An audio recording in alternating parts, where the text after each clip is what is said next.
laakiin meeshii waxaa ku jirta si xun wax u sheeg sixir ka daran waxaad moodaa mucaaradku inay u dhurteen dibigii doolood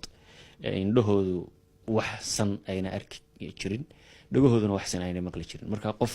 wax kastoo dowladdu qabataa uu ula muuqdo inaanu wax wanaagsan ahayn way adkaanaysaa sida aad maaragtay u qancin kartaa laakiin mar walba anagu bulshooyinka Soomaaliyeed waa u sharxaynaa hawlahan qabanay mucaaradada wax dhisaysa